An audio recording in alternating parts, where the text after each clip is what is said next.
Yon, magandang araw po sa inyong lahat mga tol. Ngayon po ay February 11, 2026. At pag-usapan po natin, ito pong quote-unquote Chinator versus Ronald Llamas. Ang partikular po na di umano'y Chinator ay si Alan Peter Cayetano. Bakit po? Alam po ninyo kasi nitong nakaraang sesyon diyan po sa Senado mga tol, bago po maipasa yung resolusyon na kumokondena sa naging pagpahayag ng ilang personalidad o opisyal ng Chinese Embassy, partikular sa pag-criticize nila sa mga opisyales po ng ating gobyerno, tumindig po sa isang debate ito pong si Alan Peter Cayetano. At special mention niya po si dating Secretary on Political Affairs, Ronald Llamas. Ito daw pong si Ronald Llamas ay balimbing. No? Pero ang tanong, sino kaya ang balimbing? Ito po yung particular na pagbanat nitong si Cayetano eh. At ito nga itinanong dito kay Ronald Llamas ng mga reporter na sina Ces Drilon. Pakinggan po natin. Ito pong bahagi ng interview kay Ronald Llamas na mamaya yung kabuang interview po na yan ay atin din pong re-reaksyonan at saka babalikan din po natin yung interpelasyon nito pong si Alan Peter Cayetano kaugnay po ng tinawag niyang balimbing. Ano?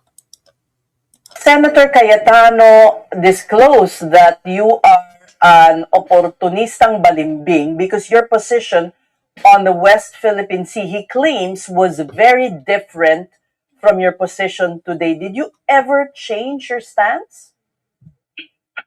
Ang galing naman ng mga senador mo dyan, Ses. Masyado naman nila ako pinapasikat.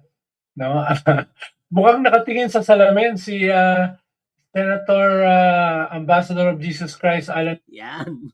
Nakatingin daw sa salamin mukha si Alan Peter Cayetano na parang may sarkastikong pahayag itong si Ronald Llamas kasi Ambassador of Jesus Christ eh. Naniniwala ba kayo doon mga tol? Sa bagay, kung ang pag-uusapan natin mga pananalita nito pong si Alan Peter Cayetano eh talagang makadiyos na makadiyos po ito eh. Babalikan po natin yung kabuuan ng interview po na yan, pero unahin po muna natin kung saan nag-ugat yung pagbanat niya kay Ronald Llamas. Ito po pasensya na, balikan po natin ang pangyayari na ito sa sesyon sa Senado. I want to dwell muna dun sa point that we can agree and disagree. We can love the Philippines, protect our territory, secure the victory under UNCLOS, under the arbitral ruling, under international law, but yet magkakampi tayo. Pero kasi tignan nyo tong article na to. Sabi po nung dating secretary ng Presidential Advisor on Political Affairs, hold the Chinadors accountable. So, as far as he is concerned, anyone who did not sign the resolution is pro-China. I dare ask, do you agree, Your Honor? I do not agree. In fact, I manifested when we sponsored the measure that the final determination of whether you are for or against the resolution is not in the being an introducer, but in voting whether for or against the resolution, which comes after. Thank you for that, Mr. President, with a little bit of modification. Because if the resolution was like the resolutions in the 19th Congress, that was... Yan na po yun, Feeling alluded itong si Alan Peter Cayetano. But actually mga tol, ito naman ay hindi nanggaling kay Ronald Llamas. Sentimiento po ito ng napakaraming mga Pilipino na binansagan ang mga senador na imbis na kumampi sa ating mga opisyalis ng gobyerno na tumutulig sa mga every now and then na ginagawa na hindi maganda ng China Coast Guard in particular, ay kanya pong syempre in-entertain, no? Ito pong si Ronald Llamas, yung mga pahayag kasi ng ating mga kababayang Pilipino na Chinador, every now and then din, pinopost niya ngayon ito sa kanyang Facebook page. Makikita niyo po yan sa kanyang Facebook page. At sa huli, syempre, yung kanyang artikulo na yan sa Philippine Star. At ito nga po, samut-sari po rito yung kanyang mga post patungkol sa mga Chinador. O, Chinadors, Nine Judas Line. Wala namang pinapangalanan diyan si Ronald Llamas eh. No, aluded lang talaga itong si Alan Peter Cayetano eh. Ay Morena, maraming salamat yan ha. Top 1, need ni Chinator 10K ng budget para sa 2028. Baka mangangako na naman ulit ng 10,000 piso para sa mga pamilya ng bawat Pilipino o sa bawat pamilyang Pilipino. Kasi yan yung pangako na hindi niya natupad eh. No? Nagkaroon pa nga siya ng daily live streaming noon at inuuto pa ang publiko na siya ay magpapanukala daw po ng batas para mabigyan ng one-time 10K ang bawat pamilyang Pilipino at hindi niya naman ipinurso yun. No? Sana kahit pagpupursige lamang ng bill, kahit hindi ito maipasa bilang batas, at least nakita natin na gusto niyang tuparin yung kanyang pangako pero hindi niya po ginawa. At ito na nga po, puntahan na po natin yung kabuoang panayam kay Mr. Ronald Llamas tungkol po sa mga pagbanat ni Alan Peter Cayetano po sa kanya. Pakinggan po natin ito mga tol. One senator made special mention of him today during the plenary session. Welcome again to the big story, political pundit Ronald Llamas. Hey, good evening. Good evening, Ses, Okay. Pauline, and Sean. Long time no see. Miss ka namin kanina. You are Batan. updated ka naman sa kaganapan sa Senado. Konti. Dahil nakarating ko lang eh. So you are in Japan, is that correct? Yes, Alright. freezing. Breathing. Okay, yeah. Well, Senator Cayetano disclosed that you are an opportunistang balimbing because your position on the West Philippine Sea, he claims, was very different from your position today. Did you ever change your stance? Ang galing naman ng mga senador mo dyan, Seth. Kalimutan ko palang iparinig sa inyo, Kasi ang sinasabi nitong si Alan Peter Cayetano, dati daw po, kinausap siya nitong si Ronald Llamas. At nagdi-disagree daw itong si Ronald Llamas sa pulisiya ng dating Pangulong Aquino. Iparinig ko na po sa inyo mga tol, tiyagain nyo na lang ang boses. Tiyagain na lang natin ang boses nito pong si Alan Peter Cayetano. Explicit on the Philippine official stand, then we will be unanimous. But the resolution is on statements, not on our stand. That's where, personal ko to, this is not the whole minority. Yun ang gusto kong linawin. Ang resolution na to ay tungkol sa sagutan ng mga opisyal ng Pilipinas at ng top diplomat na nandito sa Pilipinas ng China. As far as I'm concerned, hindi to tungkol sa stand natin. But this is the incredible thing, Mr. President. I remember the time that I hanged out a lot with Senator Lacson. Doon ko natutunan na sa House kasi wala or iba yung terminology. Sa Senate meron OB, official business. So kung may session tayo, pero let's say may international conference, OB ka, official business, di ba? Or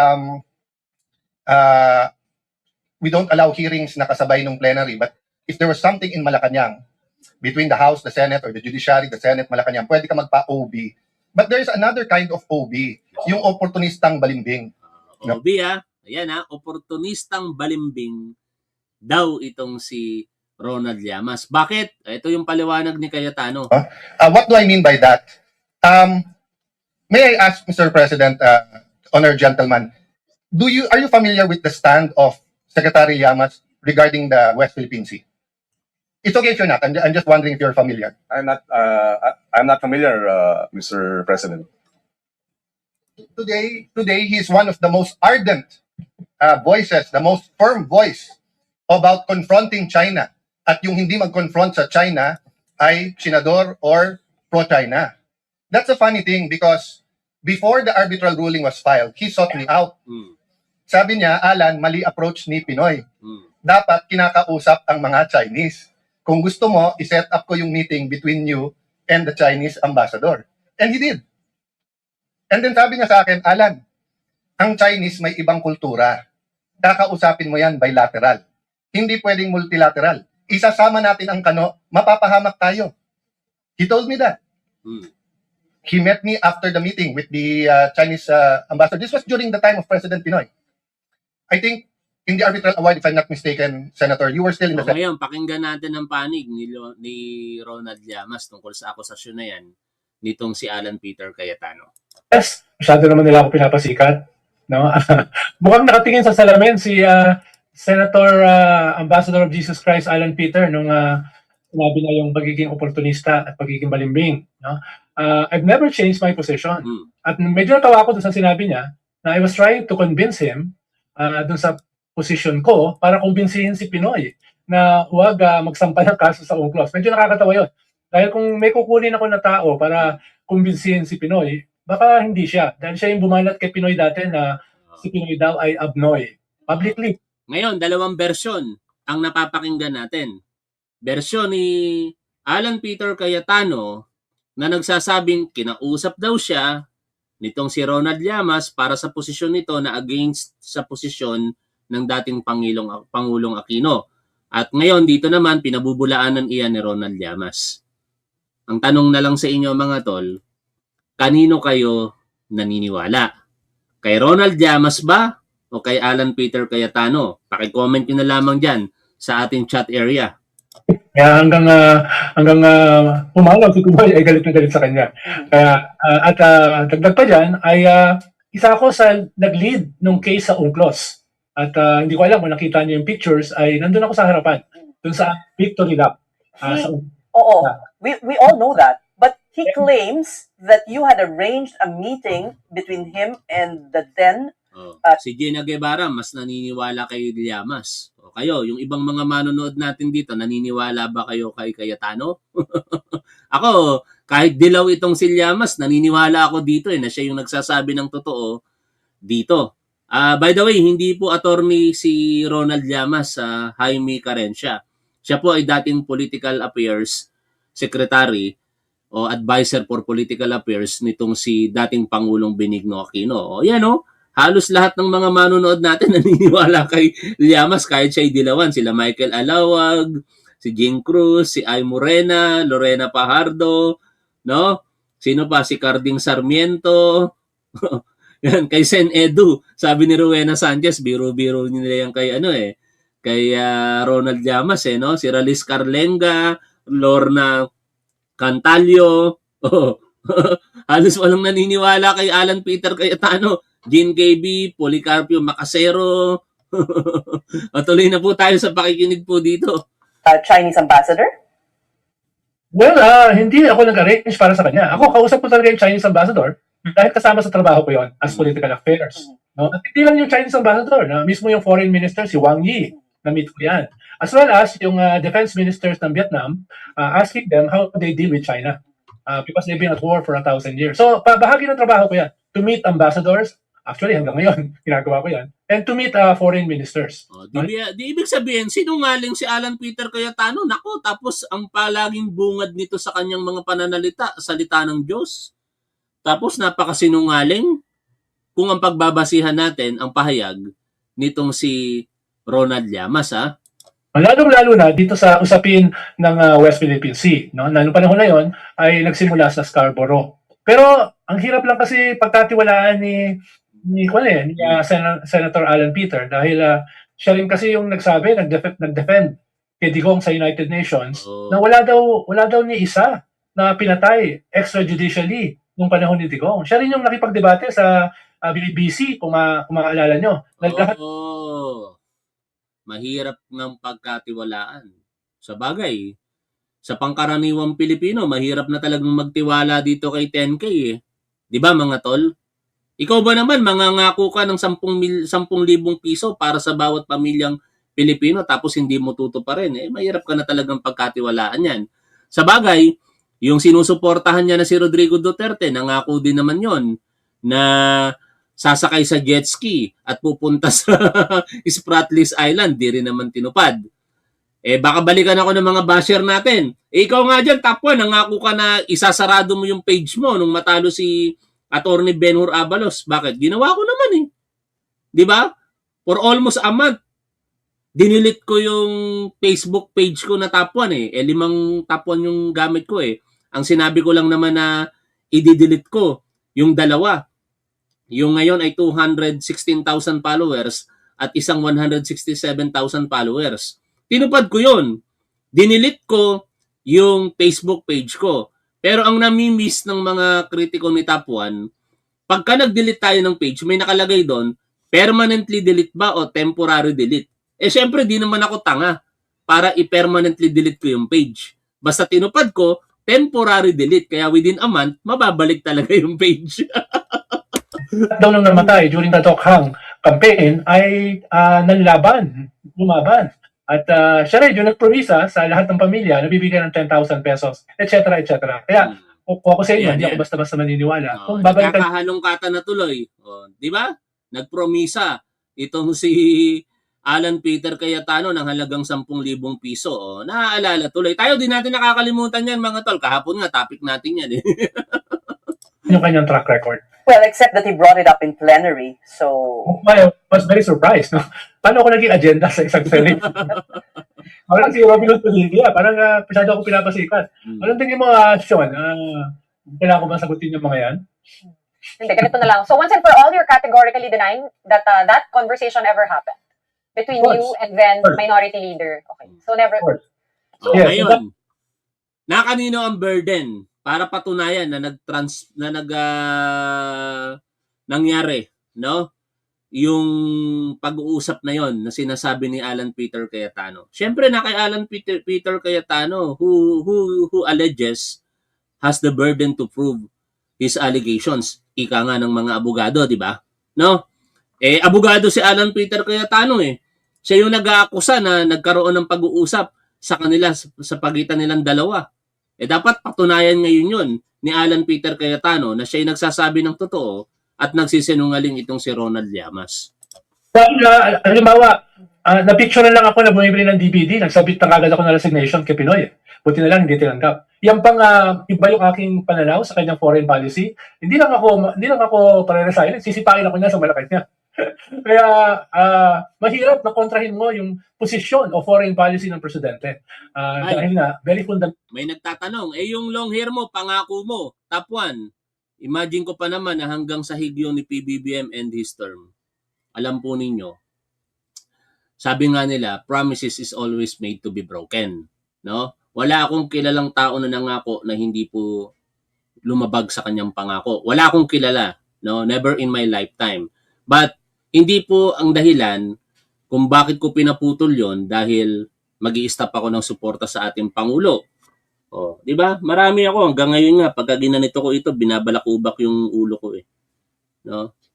I do not know, parang merong something sa ulo ko na hindi magamot-gamot, even dermatologist. No, nag-change ako ng iba't ibang shampoo, ganun pa rin. Habang humahaba, lalong gumagrabe yung kondisyon ng ulo ko. Anong gagawin ko? Mag-i-stick ako doon sa pangako ko. Tapos masisira naman ang ulo ko. O, 'di ba? O, ganun 'yon. Fundamental yan. Very fundamental yan. At baka noon kasi, Secretary ng Foreign Affairs, tawag dito, si Alan Peter, naging Foreign Affairs Secretary. At very pro-China siya. Siguro, nung senador pa lang siya, ay very pro-China na siya. Dahil nung naging Secretary of Foreign Affairs siya, hindi lang siya pro-Tokhang, pro-China siya. Kaya I doubt kung it took somebody like me to convince him doon sa posisyon for foreign policy ng presidente, lalo na si President Pinoy. Pero I don't think naman na he would make this up. Nagkaroon ba kayo ever ng conversations at that time bilang part siya ng Senate and part kayo ng cabinet? Did you ever have discussions on China or anything related to the arbitration? Hindi naman siya kasama sa usapin sa arbitration. Hindi naman siya kasama sa Malacanang. Yan kasi pinag-usapan niya sa Malacanang eh. No? At halos wala namang debate dyan eh. At from the very start, nag-unite naman yung Malacanang. Na hindi naman natin kayang tumahimik na lang dito sa aggression ng China. Hindi naman tayo pwedeng makipaggera sa China. Hindi naman tayo pwedeng lusubin yung kanilang napakalalaking artificial islands within our own EEZ. So nagdesisyon ang presidente together with yung core group niya sa cabinet na mag-file ng case sa UNCLOS. Wala akong alam na kumontra ron eh. Or even dared. In short mga tol, yung mga sirkumstansya na binabanggit dito nitong si Ronald Llamas ang magpapatunay na talagang mali yung sinasabi nitong si Alan Peter Cayetano. Isang seryosong akusasyon, dinala pa sa plenaryo, pinut in record dahil nasa plenaryo yung kanyang salita na OB, oportunistang balimbing, di umano itong si Ronald Llamas. Isang senador, isang abogado, ganun kababa ang level pagdating sa plenaryo. Ngayon, kung talagang paninindigan niya yung sinasabi niya kay Ronald Llamas, ako di ko naman kilala to si Ronald Llamas Sa totoo lang, I've seen Ronald Llamas once, no? Nung kami pumapasyal ng aking pamilya sa Mega Mall, kakain kami sa Manam's Restaurant. At puno yung Manam's Restaurant Tapos, yung grupo ng mga kalalakihan nasa labas. Kasi meron sa loob, meron sa labas. Siguro, yung grupo ng kalalakihan, more or less 10 sila. At doon ko nakita si Colonel Ariel Querubin, si Ronald Llamas, si dating Senador Antonio Trillanes, at iba pang mga dilaw na personalidad. No? Hindi ko siya kilala by then. Hindi ako mahilig sa politika dati. Kaya hindi ko alam na si Ronald Llamas pala yun. Naalala ko na lamang nung naikumpara ko na yung mukha niya sa mga nagsasalitang political funding na ngayon nakilala na natin sa publiko na si Mr. Ronald Llamas. Pero ang nakita ko talaga, si Senador Antonio Trillanes. Sabi ko pa nga sa misis ko, dear, photograph kaya ako dito sa kay Colonel Ariel Querubin. Kaso lang, noong mga panahong iyon, bago pa lamang nakakapanalo ang Uniteam, no? Talagang ang kulay po natin, either pula ka at green magkasama at kalaban ng dilaw at pink. Kaya naisip ko kagad sa sarili ko, no? Na pag ako'y nagpa-picture dito, magagalit sa akin ang mga PBBM supporter at loyalista. Makikita nila, oy, may picture si Top 1 dito sa mga dilaw at kakampink. Naisip ko kagad yun, kaya hindi na ako nagpatuloy. Pero gusto ko sanang magpa-selfie, no? Doon sa Medal of Valor na si Ariel Querubin at saka si dating Senador Antonio Trillanes. Ngunit hindi na nga nangyari yun. No? Yun lang yung first time na makita ko kasama itong si Ronald Llamas doon. Ngayon, bakit ko sinasabi yan? Kasi baka isipin niyo pinagtatanggol ko si Ronald Llamas dito. Hindi. Doon lang tayo sa tama at dapat. No? Si Ronald Llamas, maraming pagkakataon na sumasalungat ito sa mga paninindigan ng ating Pangulo. Pero okay lang yun, bahagi yan ng demokrasya. After all, dilaw naman po siya. No? Pero sa puntong ito, dapat nagkakaisa tayo regardless kung dilaw o pink itong si Ronald Llamas. Kasi ang pinag-uusapan po natin dito, yung kapakanan po ng bansa natin. Yung karapatan ng bawat Pilipino, partikular yung mga nakatira sa bahagi ng West Philippine Sea, specifically sa Kalayaan Island Group, na mahigit sa 400 mga Pilipino, ang dapat tinitingnan natin at pinagtatanggol natin. Tapos, may mga senador na katulad ni Senador Rodante Marcoleta na i-give up daw ang Kalayaan Island Group para lamang matapos na ang problema.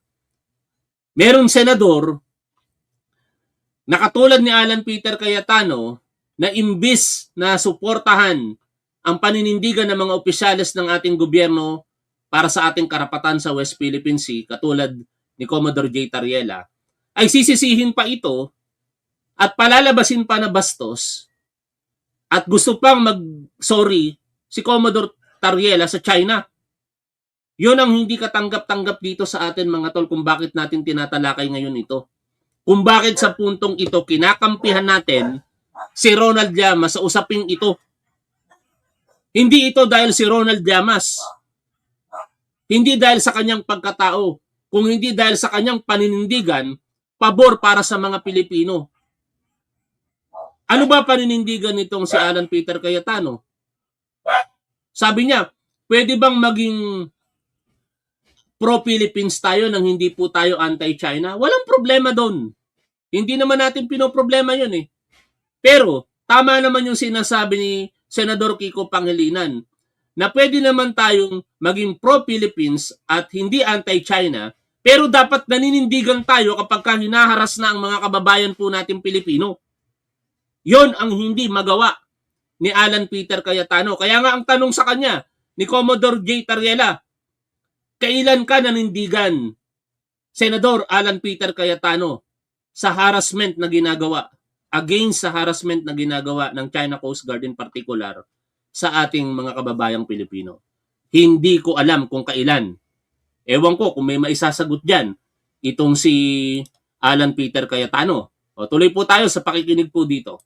Contradict the president. Kaya hindi ko alam kung saang multiverse nakuha ni Senator Alan Peter yung kanyang mga pinagsasabi. Well, Sec Ronald, aside from calling you an opportunistang balimbing, marami pang sinabi ito si Senator Cayetano. Ano? He even engaged in a debate with Senator Kiko Pangilinan discussing nga itong mga pro and anti-China. And we're going to play that bit for the benefit of our viewers. Mag-confront sa China. Yes. So I was minority leader nun. So by virtue of that, I was in the National Security Council.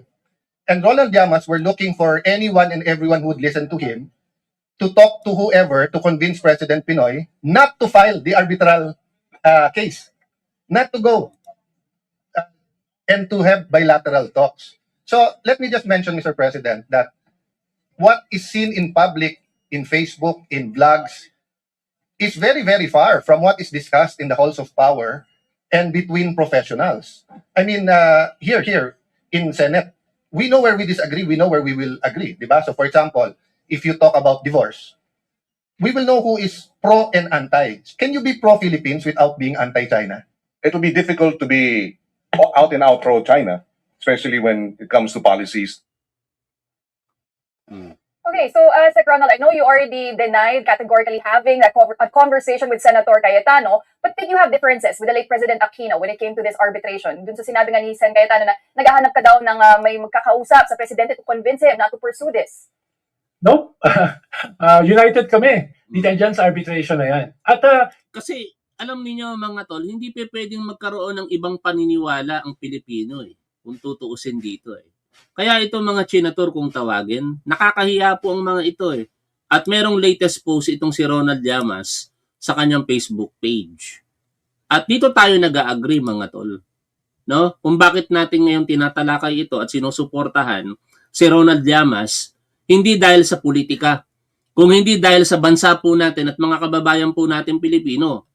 This early, sabi ni Ronald Llamas, we should all recognize our kababayans in the municipality of Kalayaan as outstanding Filipinos of the year for their resilience, patriotism, and courage in standing up against a foreign aggressor. WPS, atin ito. And I fully agree sa sinasabi na ito nitong si Ronald Llamas. Bakit mga tol? Biruin ninyo, nagtataka talaga ako sa mga Chinador, kung tawagin po na ito, na instead na suportahan tayo, suportahan ng kababayan natin, mistulang kumakampi pa sa China. Ano? Ganito yung ginagawa ng China ngayon eh. Pilit tayong ginugulo, pinag-aaway-away ang mga Pilipino, at tingin ko, yun talaga ang layunin nila. O, dito, biruin ninyo, pati ba naman yung namumuhay ng payak doon sa Kalayaan Group of Islands na naninindigan para sa kanilang karapatan sa tirahan. Ano nga yan eh? Basic right po ito eh. No? Nasa Bill of Rights po ng ating saligang batas. Ito pong ipinaglalaban po dito ng ating mga kababayan, ng ating mga opisyalis ng gobyerno sa kasalukuyan. The right to abode. Diba? Karapatan po natin na manirahan sa anumang bahagi ng Pilipinas kung iyan po ay nanaisin natin at hindi ipinagbabawal ng batas. Tapos, may mga senador po tayo na yung nagpoprotekta sa karapatan na yan ng ating mga kababayan ay babanatan pa nila at i-echo pa ang sentimiento ng China. Ewan ko kung anong masasabi dito nitong mga Chinador. Kasi ito pong Chinese Embassy of Manila gumante. Kasi dineklara po ng Kalayaan Municipality na persona non grata ang ambassador po ng China sa kanila. Kaya gumanti sila at hindi naman po nila wini-welcome ngayon sa mga bansang China at bahagi pong Hong Kong at Macau. Ito pong mga personalidad, mga mayor, vice mayor at mga konsehal ng bayan. Katulad ni Baltasar Alindogan, Maurice Albaida, Nonelon Balbontin, Noni Sigapus, hanggang dito kay Mary Cristina Lagrosa. O yan. Yan yung ginawa ng Chinese Embassy in response doon sa persona non grata. Karapatan naman nila yan. Wala tayong problema dyan. Pero, pagka ganitong usapin, wala na dapat tayong kinikilingan kung hindi kapwa natin Pilipino. No? Ang kikilingan natin dapat, kapwa natin Pilipino. Wala nang question. Tama ba ginawa ng kapwa natin Pilipino? No?